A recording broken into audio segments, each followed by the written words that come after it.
This channel is supported by Truefire. Truefire is an online library of lessons from some of my favourite players. There's thousands of lessons on there. You can use the promo code JNC40 to get 40% off of any of their courses. So, got a situation this evening where it's a gig where I don't think it's going to be appropriate to take an amp. So how do you know when it's not an appropriate gig to take an amp? Well, there are a few kind of, for me, key indicators. First will be that you're on in-ear monitors. And then the next will be the one where the drummer says, I'm using an electric kit. And you think, right, okay, there's a reason for this. So in the UK, for example, we have a lot of these kind of converted sort of barn-type buildings. Some of them will have a sound limiter. And in a case where you've got a sound limiter, it's generally going to be very difficult with a real drum set anyway. I've actually got, some of my more favourable gigging experiences using just a modeler on in-ears has actually been with a drummer using an electric kit. So anyway, I'm looking forward to this, but in this video I kind of wanted to discuss what I would take to a gig where I'm not going to be using an amp, because I thought, this is kind of what it's like for some of us now anyway. So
the first thing, so for me, the whole idea of this pedal board is that it can be used in a scenario like this. So this is kind of built around this idea of a hybrid rig that would be a combination of real pedals as well as the HX Stomp as like the brain, which is running to front of house with the Grammatico GSG amp model, which is, like Dumble inspired, and that goes to front of house or to in-ears or whatever else. And then at the send of here, I split off before, so it gets all of this and the delays and reverbs, but it splits just before the amp. And then at the send here, I go into whatever amp I'm using. So for example, it might be a Fender Deluxe Reverb. Sometimes it's the Rift Matchless Lightning clone. But that's kind of the whole point of this. So I can, on some gigs, find out kind of on the day, right, oh, there's a limiter,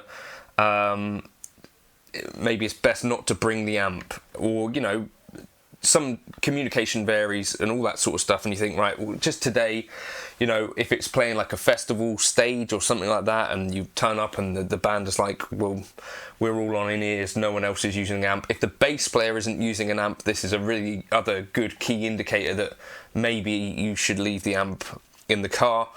That's kind of one of the things. So this pedal board or a Fractal FM9, which obviously I make videos for G66, that's been typically as well another approach that I would take.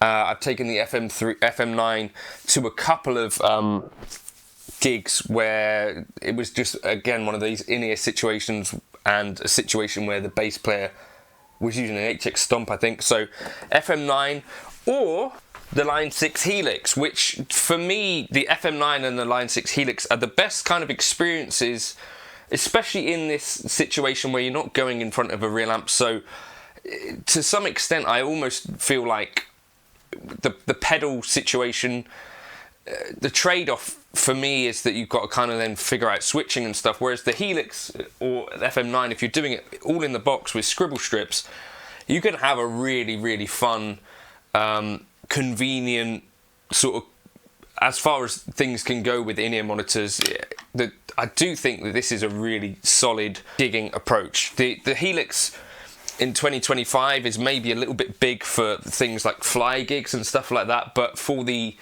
gigs where I'm turning up and not having the ability to use an amp, actually the Helix does still hold up surprisingly well, considering it's a 10-year-old piece of gear. But I think it's, yeah, still one of the better experiences. The real weak point of this part of my rig is still my actual in-ear monitors themselves. Now, Mike at Rose Morris did send me a set of Stag in-ear monitors, but on the first gig I lost one of them.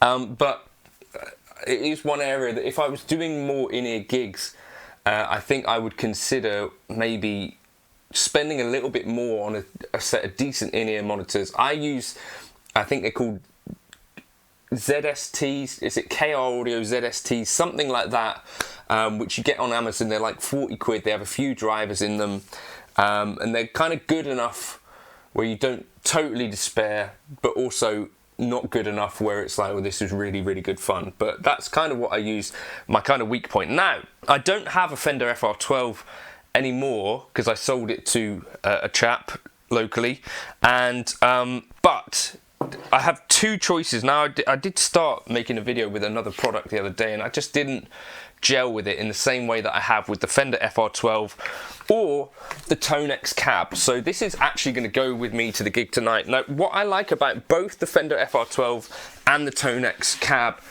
is that they've kind of got these EQ things on the top which work really quite well and quite easily, and I'm not having to do hardly any tweaking to get sounds that I'm liking. So what I found with other FRFR speakers and stuff like that, or if you're using just a PA speaker, is that you can find it quite easy to get these kind of spiky tones. Even in my case, where I've kind of dialed these things in to be a bit darker at home, and then you plug them into an FRFR speaker and it's kind of like, well, they involved a tweeter here, and now suddenly I'm hearing like loads of shrill harshness and stuff like that that I just want to dial out.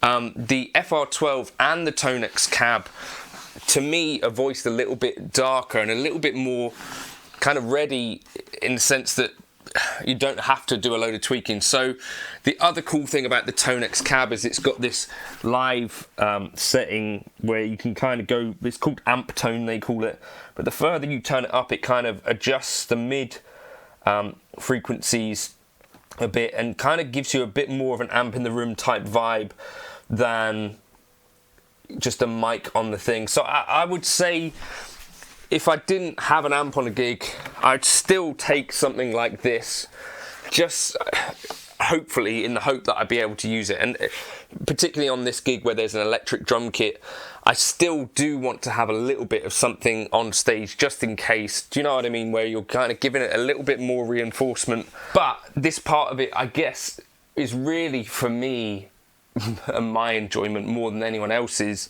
because you're not going to be necessarily having it at a volume where it's doing too much to actually fill the room.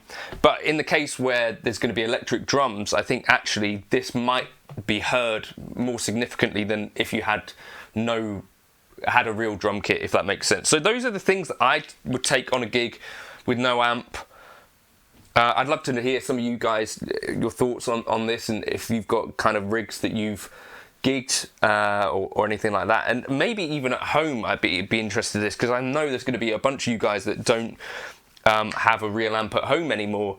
Are you using something like an FRFR for this? Have you found the Fender FR12 useful? Have you found other FRFR speakers useful? Drop them in the comments. You know, if guys want to talk about this stuff relevant today, because it's kind of one of those gigs where it's like, actually, is the deluxe reverb going to be super appropriate? Could it be a little bit loud potentially?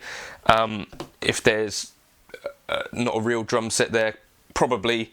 And the Tonex is maybe a little bit more manageable than that.